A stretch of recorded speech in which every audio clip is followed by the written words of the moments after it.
Politik identitas keluarga Baswedan. Keluarga Baswedan adalah imigran Arab Yaman. Mereka datang ke Indonesia karena melarikan diri ke berbagai negara, salah satunya ke Nusantara ini. Mereka dikenal sebagai kelompok Arab Hadrami yang berimigrasi ke Nusantara, merupakan kelompok miskin yang harus meninggalkan Arab karena ajaran dan tingkah laku mereka membahayakan politik pemerintah di masa itu. Dengan selalu mengatasnamakan agama untuk mencapai tujuan mereka.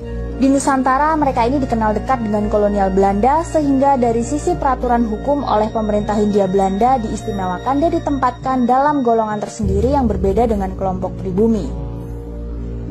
Di mana ketika itu pemerintah Hindia Belanda menerapkan aturan berdasarkan golongan, yaitu 1 golongan Eropa, 2 golongan Timur Asing, 3 golongan Bumi Putra. Keturunan Arab ditempatkan sebagai golongan Timur Asing dan telah terbiasa melihat diri mereka lebih tinggi daripada pribumi. Sebagai kasta yang lebih rendah dari kasta mereka, menganggap pribumi sebagai budak dan kelompok yang layak diperbudak. Untuk mempertegas keberadaan mereka sebagai kelompok yang berada di atas kelompok pribumi, Abdul Rahmat Baswedan mendirikan Partai Arab Indonesia pada tahun 1934 yang merupakan partai identitas, yaitu identitas keturunan Arab sebagai pemilik kasta lebih tinggi dari pribumi itu sendiri.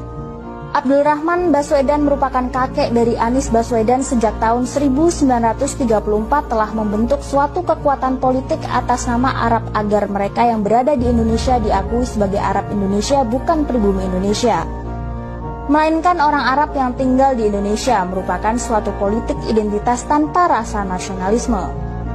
Kondisi tersebut masih tetap mereka pertahankan dengan pola berstruktur dan masif, menunggangi kebodohan sebagian masyarakat Indonesia yang dengan tololnya fanatik terhadap agama. Cara yang pertama mereka lakukan adalah memanfaatkan orang dengan gelar Habib sebagai keturunan langsung dari Nabi Muhammad SAW.